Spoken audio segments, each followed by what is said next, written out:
नमस्कार विद्यार्थी मित्रांनो, चला आज आपण पुढचे 10 क्वेश्चन्स बघूया। त्याच्यातला पहिला क्वेश्चन आहे 200 electric bulbs are bought at ₹2500 for 100 bulbs. What should be the selling price of each bulb to get a profit of ₹1000? ठीक आहे, काय म्हटलेलं आहे इथं? 200 इलेक्ट्रिक बल्ब घेतले, 200 इलेक्ट्रिक बल्ब खरेदी केले, कितीला? ₹2500 100 बल्बला, म्हणजे 100 बल्ब कितीला मिळतात? 2500ला। तर 200 बल्ब कितीला मिळतील? जर 100 बल्बची किंमत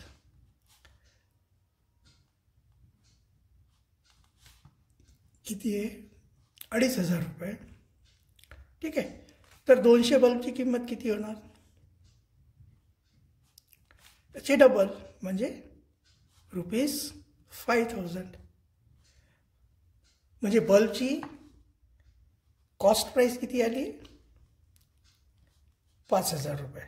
ठीक आहे, what should be the selling price of each bulb to get a profit of ₹1000? तर इथे प्रॉफिट किती दिलेलं आहे? प्रॉफिट किती दिलेलं आहे? ₹1000। हे काय आहे? प्रॉफिट। ठीक आहे, आता आपल्याला काढायचं काय? What should be the selling price. ठीक आहे, तर आपल्याला माहिती आहे, फॉर्म्युला तुम्हाला सांगितला आहे बघा, प्रॉफिट इज इक्वल टू काय होतं? Profit is equal to sale price minus cost price. ठीक आहे, जी आपण सेलिंगची प्राइस जास्त असली पाहिजे आणि कॉस्ट प्राइस म्हणजे खरेदी करायची जी प्राइस आहे ती कमी असली पाहिजे, तेव्हाच आपल्याला प्रॉफिट होतो। ठीक आहे, आता या फॉर्म्युल्यामध्ये आपल्याला काय काय दिलेलं आहे? प्रॉफिट दिलेलं आहे आणि कॉस्ट प्राइस दिलेली आहे। तर प्रॉफिटच्या जागी आपण काय लिहूया? 1000 इज इक्वल टू SP आपल्याला काढायचं आहे मायनस 5000। CP किती दिलेलं आहे? 5000। ठीक आहे, तर SP किती होणार? SP इज इक्वल टू, हे बघा, हे SP हे 5000 इकडे जाणार, हे मायनस आहे तर इथं प्लसमध्ये होणार, म्हणजे 1000 प्लस 5000 म्हणजे टोटल किती आले? 6000। हे 6000 SP किती एका बल्बचं आहे का? हे SP नाही, हे किती बल्बचं आहे? 200 बल्बचं SP आहे। मग एका बल्बचं SP किती येणार? हे किती आहे? ₹6000 जे आहे हे 200 बल्बचं SP आहे। तर एका बल्बचं SP किती होणार? SP ऑफ 1 बल्ब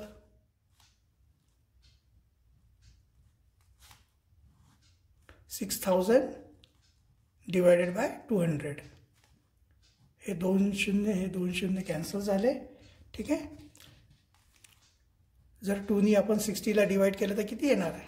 30 है ना, 2 3 are 6 आणि हे 0, तर ₹30। तर एका बल्बची SP किती निघाली आहे? SP of 1 bulb is equal to ₹30। तर याचा आन्सर येतोय फर्स्ट ₹30। ठीक आहे, नेक्स्ट बघू।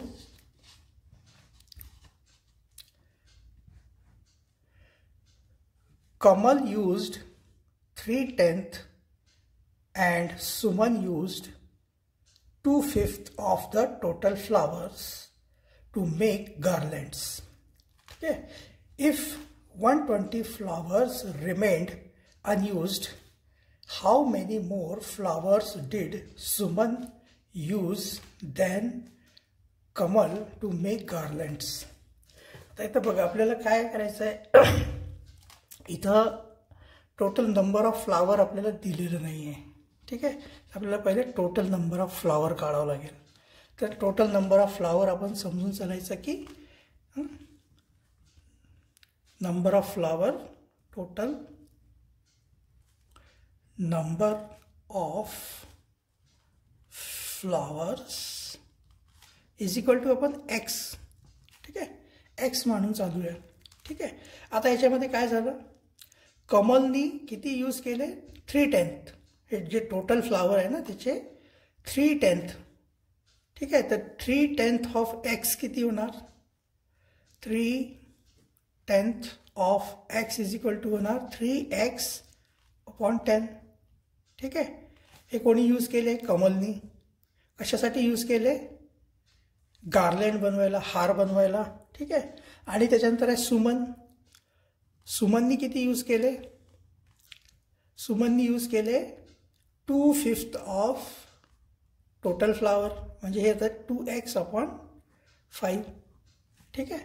पण आता प्रश्नामध्ये काय म्हटलं आहे बघा, की दोघींनी पण, कमलनी 3x/10 आणि सुमननी 2x/5 फुलं यूज केल्यानंतर सुद्धा किती फ्लावर उरले, 120 फ्लावर उरलेत, ठीक आहे. आता हे दोघींनी मिळून किती फ्लावर, टोटल किती फ्लावर यूज केले बघा. आपण काय करायचं की 3x/10 प्लस 2x/5, म्हणजे टोटल फ्लावर किती यूज केले त्यांनी बघा. हे दोघांचं कॉमन फॅक्टर तर 10 येणार, ठीक आहे. या 10ला या 10नी डिवाईड करायचं असते आणि जे काही आपलं आन्सर आलं ते यांनी मल्टिप्लाय करायचं असतं. तर 10 डिवायडेड बाय 10 1 होणार, 1 इंटू 3x काय होणार, 3xच होणार, प्लस 10 डिवायडेड 5 होणार, म्हणजे 10 डिवायडेड 5 किती होणार, 2 इंटू 2x म्हणजे होणार आहे 4x, म्हणजे हे किती झाले, 3x plus 4x is equal to 7x/10, ठीक आहे. कमल आणि सुमन दोघींनी मिळून टोटल किती फ्लावर यूज केले, 7x/10. मग आता उरले किती, आपल्याकडे टोटल फ्लावर किती होते, x, आणि त्याच्यातले किती फ्लावर यूज केले, 7x/10 फ्लावर यूज केले. तर टोटल किती फ्लावर उरले, 120 फ्लावर उरले. तर लिहिलं ना, इफ 120 फ्लावर्स रिमेंड अनयुज्ड, म्हणजे हे वापर नाही झाला या फ्लावरचा, तर आपले टोटल फ्लावर किती असतील, त्याला सॉल्व करायचं. x मायनस 7x/10 जे आहे ना, याला आपण सॉल्व करू.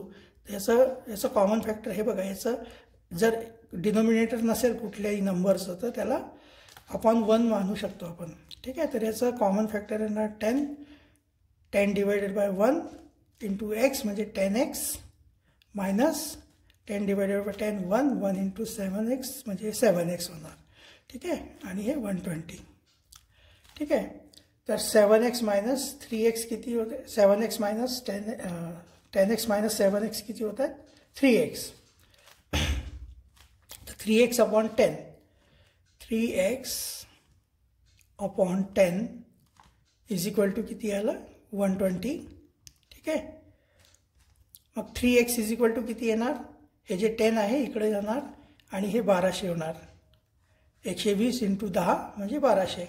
मग x म्हणजे किती होणार, 1200 भागिले 3, ठीक आहे. हे 3 इकडे खाली येणार, तर हे टोटल किती येते, 3नी याला डिवाईड करायचं, 3 4 12 आणि 2 0 म्हणजे टोटल येत आहे 400.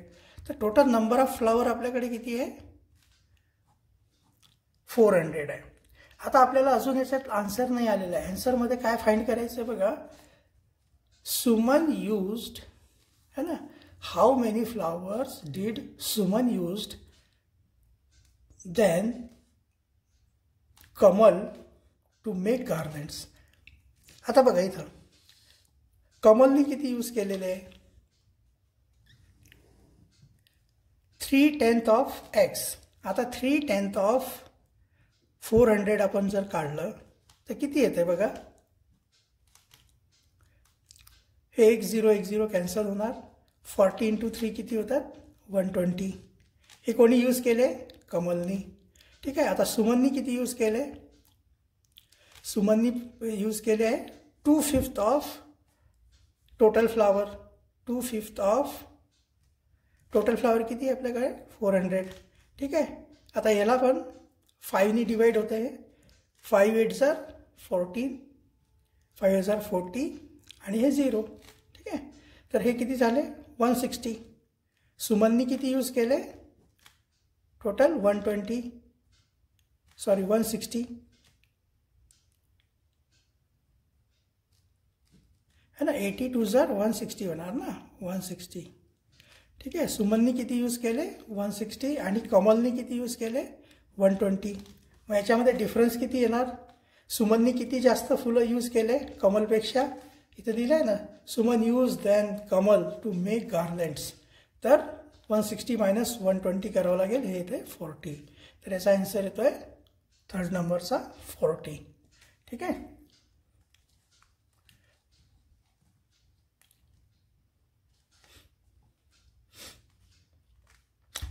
हे थोडं समजून घ्या व्यवस्थित. जरा थोडं किचकट झालं आहे इथे भरपूर.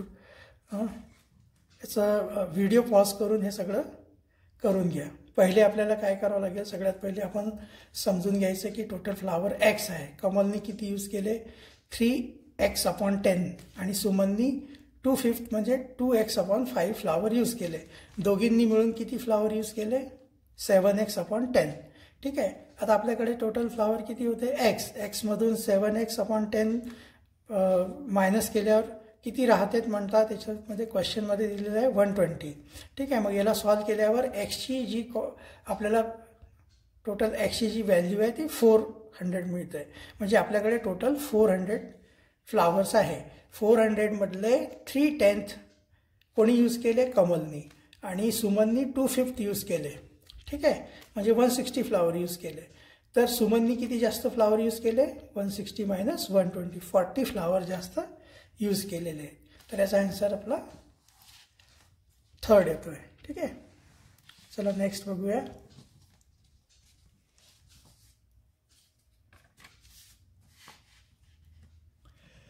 Which digit will be at the thousandths place in the biggest odd number formed by using the digit 54290 only once. ठीक आहे. आता तुम्हाला हे माहिती आहे का की जर समजा आपल्याकडे काही नंबर्स दिले असेल तर त्याच्यापासून जर आपल्याला बिगेस्ट नंबर बनवायची असेल तर सगळ्यात पहिले आपल्याला काय करावं लागते. सगळ्यात मोठी नंबर लिहायची. याच्यामध्ये सगळ्यात मोठा नंबर कुठला आहे 9. 9 इज ग्रेटर दॅन. याच्यानंतर कुठला आहे 5. त्याच्यानंतर 5 is greater than 4. Then 4 is greater than 2 and 2 is greater than 0. तर एक 4 आपली कुठली एक नंबर सगळ्यात बिगेस्ट नंबर कुठली तयार होईल 95420. हे नंबर्स हे डिजिट यूज करून सगळ्यात मोठी नंबर है ना कुठली तयार होते 95420. पण इथं काय लिहिलेलं आहे बिगेस्ट ऑड नंबर. ही ऑड नंबर आहे का नाही आहे. कारण 0 युनिट प्लेसला येत आहे. जेव्हाही 0 किंवा 2 4 6 युनिट प्लेसला येत असेल तर ती नंबर काय असते इवन नंबर असते. ठीक आहे. मग ही पण एक इवन नंबर आहे. आपल्याला ऑड नंबर काढायची आहे. तर ऑड नंबर काढायला आपण त्याला 0ला इकडे घेऊ 2ला इकडे घेऊ तरी ते तुमची इवन नंबरच येणार कारण 2 तुमच्या युनिट प्लेसला येणार. त्याच्यानंतर जर आपण ह्या 20ला इकडे घेऊन 4ला इकडे घेतलं तरी इवन नंबरच येत आहे. तर आपल्याला काय करावं लागेल हे पूर्ण 420ला इकडे घेऊन 5ला लास्टला घ्यावं लागेल. तर बिगेस्ट ऑड नंबर कुठली होईल 94205. ठीक आहे. हे बघा हे तिन्ही नंबर जे आहे ना आपण युनिट प्लेसला नाही घेऊ शकत कारण हे तिन्ही नंबर जर युनिट प्लेसला आले तर ही नंबर होणार इवन नंबर आणि आपल्याला काय करायचं आहे कुठली नंबर काढायची ऑड नंबर. ठीक आहे. तर मग हीच नंबर येते ऑड नंबर सगळ्यात मोठी हे डिजिट यूज करून. ठीक आहे.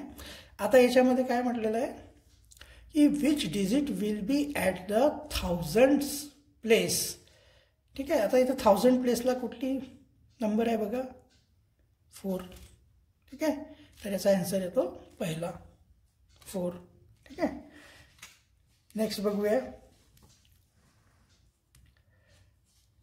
Which of the following alternatives is wrong. तर बघा 1.5 meters.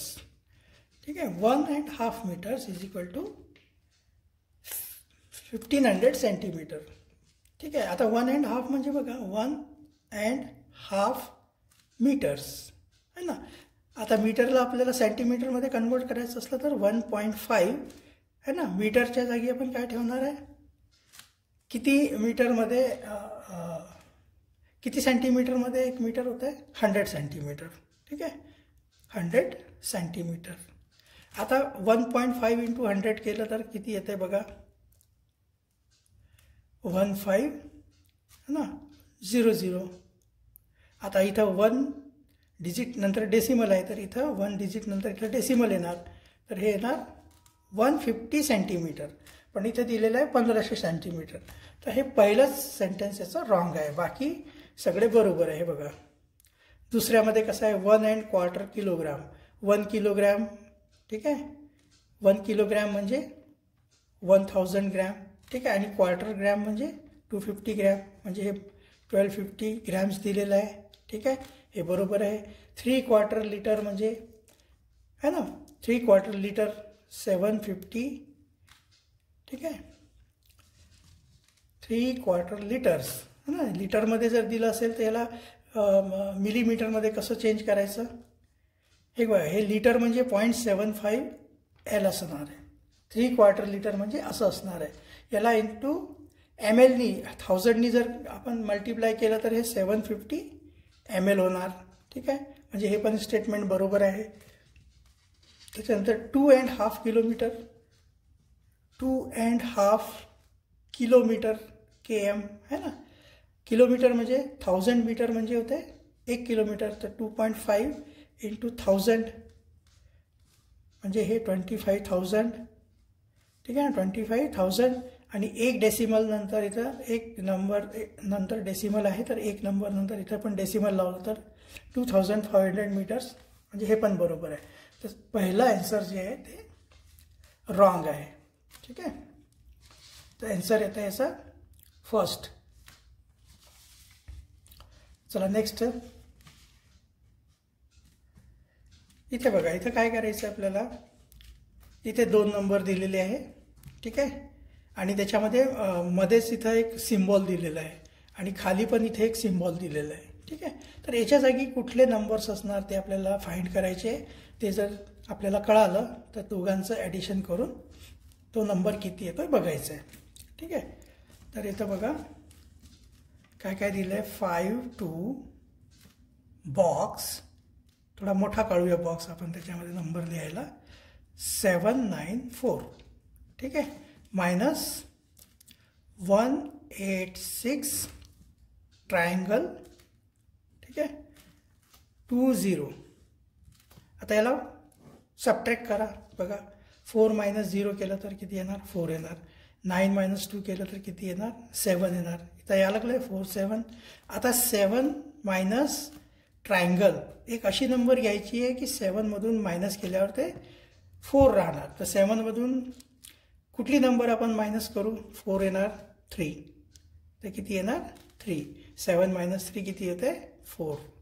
ठीक आहे, आता इथं बघा, इथं अशी एक नंबर घ्यावी लागेल ज्याच्यामधून 6 मायनस केल्यावर आपलं 2 आलं पाहिजे. तर कुठली इथे येते, 8. 8 - 6 किती येणार, 2. ठीक आहे, त्याच्यानंतर 2मधून 8 मायनस होत आहे का, नाही, तर आपण इथं बॉरो करावं लागेल. इथं होणार 12, इथं होणार 4. 12मधून 8 गेले तर किती होतात, 4. आणि 4मधून 1 गेले तर किती होतात, 3. तर ही नंबर आली, बरोबर आहे. 3427474 बरोबर आहे, ही नंबर आली. याचा अर्थ काय, या बॉक्सची व्हॅल्यू किती आहे, 8, आणि ट्रायंगलची व्हॅल्यू किती आहे, 3. तर इथं आपल्याला काय फाइंड आउट करायचं आहे, बॉक्स प्लस ट्रायंगलची व्हॅल्यू किती होणार. तर बॉक्स आहे 8 प्लस ट्रायंगल आहे 3, यांची दोघांची टोटल किती होत आहे, 11. त्यामुळे याचा आन्सर किती येतो आहे, 3, 11. ठीक आहे, 3rd नंबरचा ऑप्शन येतं याचा आन्सर. ठीक आहे, ओके. नेक्स्ट बघा, the amount of loan will each of 45 members of a society get if a loan of rupees 1 crore 1,25,000 is disbursed equally among them. तर इथं काय केलं आहे की ही एक अमाऊंट आहे, 1,01,25,000 रुपये जी अमाऊंट आहे ते 45 मेंबरमध्ये इक्वली डिस्ट्रीब्यूट केली आहे, है ना, इक्वली डिस्ट्रीब्यूट केलेली आहे. तर प्रत्येकी किती मिळणार आहे ना, what amount of loan will each, प्रत्येक मेंबरला किती अमाऊंट मिळणार आहे. तर एकदम सोपं आहे हे. याला काय करायचं आहे की ह्या नंबरला 45ने डिवाइड करावं लागेल. तर ही नंबर घेऊया आपण. काय नंबर आहे, 1 करोड, ठीक आहे, 1,25,000, ठीक आहे, डिवायडेड बाय किती आहे, 45, ठीक आहे. आता याला डिवाइड करायचं. आता हे तुम्ही हे डिवाइड इथल्या इथं करायला शिका, ठीक आहे. आता हे डिवाइड करायला आपण नाही का असं करतोय की 1,0,1,2,5,0,0,0, ठीक आहे, डिवायडेड बाय 45. आता आपल्याला 45चं टेबल येतं आहे का, नाही येत. मग आपण काय करावं लागेल, आपल्याला छोट्या छोट्या नंबरनी याला कट करायचं, ठीक आहे. तर आता इथं बघा काय करावं लागेल,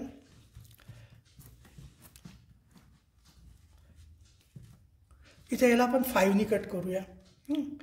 5 9 45, ठीक आहे. इथे काय येणार, 5 2 10, ठीक आहे. मग परत 1 आलं, ठीक आहे. इथं आपलं 1ला डिवाइड होत नाही म्हणून इथं एक 0 लावावं लागेल. परत 2 येणार, ठीक आहे. तर 5 2 10, परत 10, मग 2 राहणार, 5 येणार, 5 5 25, ठीक आहे. आणि हे 3 0, 1 2 3 0, ठीक आहे. पुन्हा आता बघा आता काय आलं पुढचं, 2025,000 डिवायडेड बाय 9. बहुतेक 9नी हे डिवाइड होऊन जाणार, ठीक आहे. तर 9नी आपण याला डिवाइड केलं तर 9 1 9, ठीक आहे. 9 2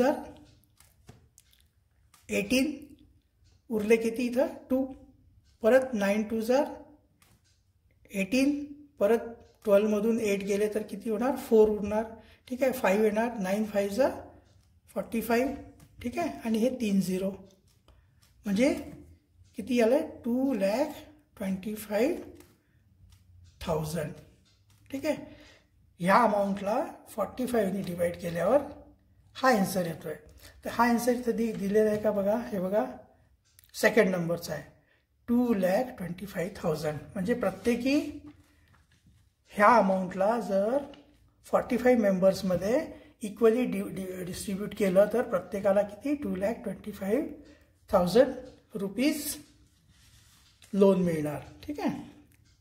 हे रुपीज आहे. ओके, नेक्स्ट बघा. बापरे, परत जसं आपल्याला मागे आपण, तुम्हाला लक्षात आहे का, एक सर्कलवाला एक क्वेश्चन आला होता ज्याच्यामध्ये सर्कलवर 9 तुमचे पॉईंट्स होते आणि तुम्हाला टोटल चॉर्ट्स काढायचे होते. तशा टाईपचाच हा क्वेश्चन आहे, जवळपास तुमच्या सिलेबसच्या बाहेर असल्यासारखाच आहे. कारण अशा टाईपचे क्वेश्चन 5th स्टँडर्डच्या लेवलला तर नाही विचारला पाहिजे मला वाटते. कारण हे क्वेश्चन सगळे जे तुमचे पोलीस भरती, जिल्हा परिषद भरती आहे की नाही, तलाठी, याच्यासाठी विचारले जातात हे प्रश्न असे, ठीक आहे. हे पण परत तुमच्या सिलेबसच्या बाहेर असल्यासारखं आहे.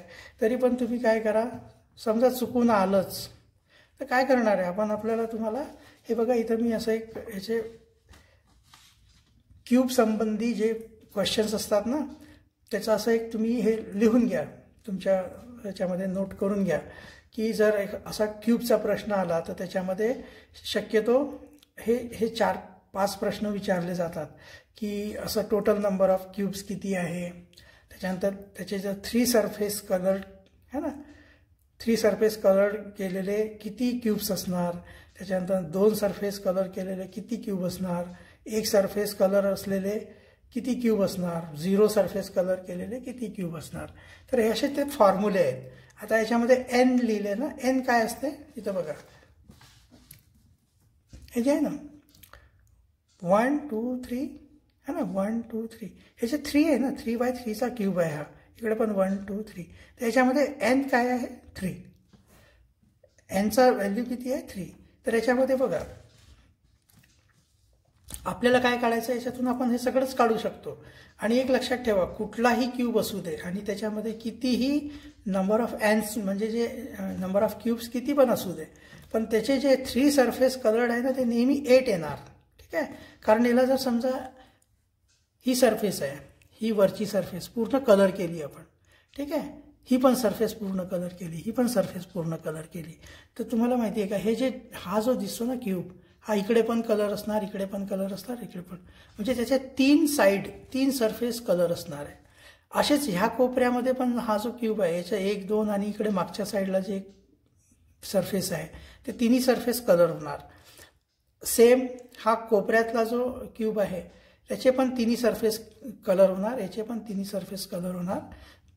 ठीक आहे. सेम 1 2 3 4 टोटल क्यूब आहे 4चे तिन्ही सरफेस कलर होणार. सेम खालचे जे यांच्या अपोजिटचे जे क्यूब आहे त्याचे पण 3 सरफेस कलर होणार. असे टोटल 8 सरफेस कलर असते. कुठलाही क्यूब असू दे कितीही त्यांचे नंबर ऑफ क्यूब असू दे एन किती पण असू दे पण त्याचा जे 3 सरफेस कलर्ड असतात ना नेहमी 8 असतोय. ठीक आहे. तर हे तुम्ही लिहून घ्या एका पेपरवर. जर समजा असा क्वेश्चन आला असतं मग काय करणार आपल्याला सॉल्व तर करावंच लागेल ना. तर हे लिहून घ्या आणि याच्यावर तुम्ही आधारित तुम्ही प्रश्नाचे उत्तर लिहू शकता. जसं की आता आपल्याला इथं काय विचारलं आहे की all the cubes in the given figure are of the same size the figure is coloured from outside. हे पूर्ण बाहेरून याला कलर केलं आहे. How many cubes will have 2 surfaces coloured. तर आता ह्या जे फॉर्म्युला आहे ना याच्यामध्ये बघा 2 सरफेसेस कलर्ड किती असणार आहे 12 ब्रॅकेटमध्ये n-2. तर हे आपण कसं फाइंड करू माहिती का. आता इथं n किती दिलेलं आहे nची व्हॅल्यू आहे 3. तर इथं किती आहे ना 2 सरफेस कलर्ड असणारे किती क्यूब असणार आहे. ठीक आहे. तर 12 इंटू nची व्हॅल्यू किती आहे आपल्या इथं 3 - 2. ठीक आहे. तर याला आपण जर सॉल्व केलं तर 12 हां इथं ब्रॅकेट असेल जर आणि इथं दोघांच्या मध्ये कुठलाही साईन नसेल तर मल्टिप्लिकेशन असते ते. ठीक आहे. आणि 3 - 2 केलं तर किती येणार 1. 12 इंटू 1 किती येणार 12. तर याचा आन्सर येत आहे 12. म्हणजे हा आन्सर आहे 3rd नंबरचा. ठीक आहे. तर हे आलं कुठून या फॉर्म्युल्यामधून आलं आहे. इथं लिहिलं नाही बघा 2 सरफेसेस कलर्ड साठी कुठला फॉर्म्युला लावायचा आहे 12 ब्रॅकेटमध्ये n-2. तर इथं आपण 12 है ना nची व्हॅल्यू आपल्या इथं या फिगरमध्ये 3 आहे कारण याच्यामध्ये 3 1 2 3 1 2 3 1 2 3. ठीक आहे. 3 क्यूब आहेत सगळीकडे तर याची व्हॅल्यू आहे 3. तर 3 मधून 2 मायनस झाल्यावर 1 राहणार आहे है ना. मग 12 इंटू 1 = 12च येणार आहे. तर याचा आन्सर येत आहे 3rd नंबरचा. ठीक आहे. नेक्स्ट बघूया.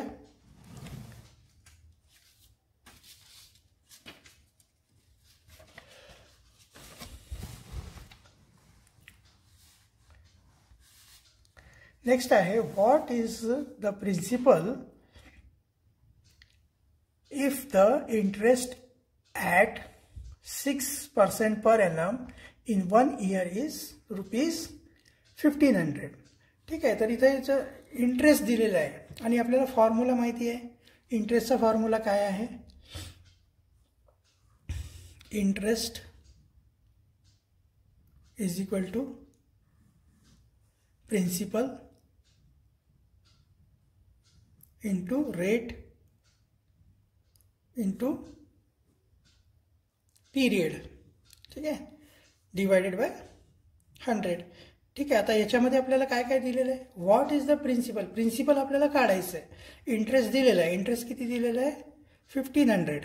ठीक आहे. आणि प्रिन्सिपल काढायचं आहे. आपण याला शॉर्टकटमध्ये PRच लिहू इंटू रेट किती दिलेला आहे 6 PCPA. PCPA म्हणजे % per annum. एका वर्षाला 6%. ठीक आहे. इंटू पिरियड किती दिलेला आहे इन 1 इयर, तर इथं 1 येणार. ठीक आहे, आणि डिवायडेड बाय 100. ठीक आहे, आता हे प्रिन्सिपल म्हणजे किती होणार माहिती आहे का, हे प्रिन्सिपल इथेच राहणार. 6 × 1 6 होणार, आणि हे जे 100 आहे इकडं जाणार वरती, इथं जाऊन मल्टिप्लाय होणार. तर प्रिन्सिपल इज इक्वल टू किती येणार बघा, प्रिन्सिपल इज इक्वल टू येणार 1500 × 100. ठीक आहे, आणि 6 × 1 6 जे आहे ना इथं खाली येणार डिनॉमिनेटरमध्ये 6. ठीक आहे, आता याला सॉल्व करायचं. तर हे किती होणार बघा, 6नी याला 1500ला आपण डिवाइड करू. 6 × 1 = 6. ठीक आहे, 6 × 2 = 12. 12 केल्यानंतर इथं 5मधून 2 मायनस होईल, 3 येणार आणि एक 0. 6 5 = 30 येणार आणि एक 0. 250 × 100 म्हणजे किती होणार, 25 × 1 = 25, आणि किती 0 आहे 1 2 3 0, 1 2 3 0. तर हे किती झाले ₹25,000. तर याचं प्रिन्सिपल किती असणार आहे तुमचा 25,000. याचा आन्सर येत आहे 4th नंबरचं. ठीक आहे, नेक्स्ट बघा, write the fraction 615 and 2500 in figures. ठीक आहे, फ्रॅक्शन दिलेलं आहे, याला आपल्याला फिगरमध्ये लिहायचं आहे. तर 615 म्हणजे किती होणार, 615 म्हणजे एवढं होणार. ठीक आहे, त्याच्यानंतर अँड 2500. ठीक आहे, आता हे 615 आपण याला असं 00 पण लिहू शकतो, काही फरक नाही पडत, याची व्हॅल्यू चेंज होणार नाही. पॉईंट नंतर 2 0 लावले तर. आता इथं काय लिहिलं आहे 2500 म्हणजे इथं डिवायडेड बाय 100 असते, 2500चा अर्थ. ठीक आहे, तर इथं आता आपण बघा याचं किती येणार आहे, याला जर याला आपण डेसिमलमध्ये लिहिलं तर इथं जे आहे ना 1 2 0 आहे ना, तर 1 2 नंतर डेसिमल पॉईंट येणार, तर हे होणार 0.25. ठीक आहे, तर याला जर आपण ॲड केलं याच्यामध्ये 0.25, तर हे किती येतात बघा 615.25.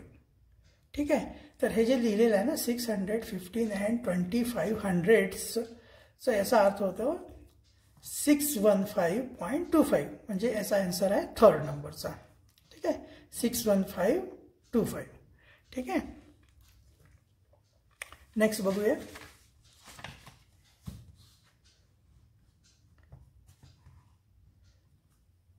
Eight bundles, each containing 1 ream papers, are prepared from 4000 papers. How many papers remained in stock? ठीक आहे, आता 1 ream पेपर म्हणजे किती होतात माहिती आहे. पेपरचं जे आहे त्याच्यामध्ये तुम्ही बघून घ्या, जसं एका डझनमध्ये 12 पेपर होतात. ठीक आहे ना, त्याच्यानंतर काय असते ग्रॉस, एक ग्रॉसमध्ये 12 डझन असतात. ठीक आहे, तसंच एका रीममध्ये 1 रीम इज इक्वल टू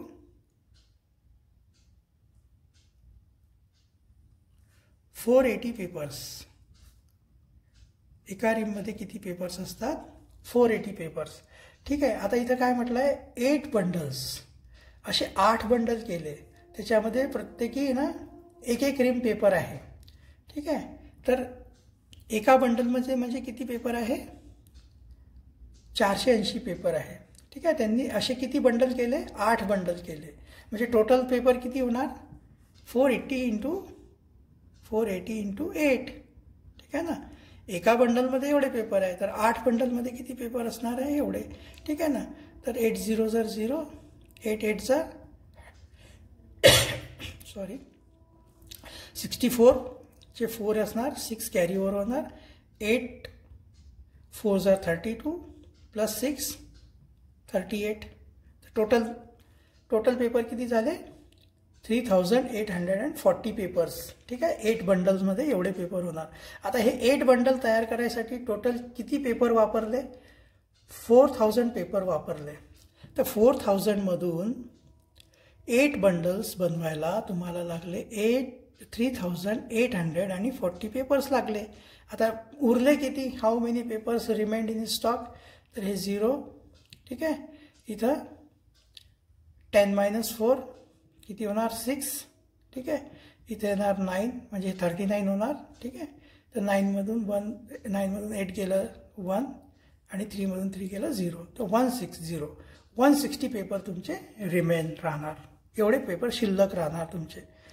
समजलंय का हे बघा, एका रीममध्ये आहे 480 पेपर. असे 480 पेपरचे मिळून टोटल 8 बंडल तयार केलेले आहेत. ते 8 बंडल तयार करायला टोटल पेपर किती लागणार आहे ना, 3840 पेपर लागणार आहे. आपण हे जे 3840चे 8 बंडल तयार केले ते किती पेपर्समधून केले, 4000 पेपर्समधून केले. मग हे एवढे तर 8 बंडल तयार करायला लागले, तर उरले किती 160. म्हणजे याचा आन्सर येतोय 3rd नंबरचा 160. ठीक आहे. तर चला, आज आपले 10 क्वेश्चन कंप्लीट झाले. ठीक आहे. पुढचे 10 क्वेश्चन आपण पुढच्या व्हिडिओमध्ये बघूया. थँक्यू.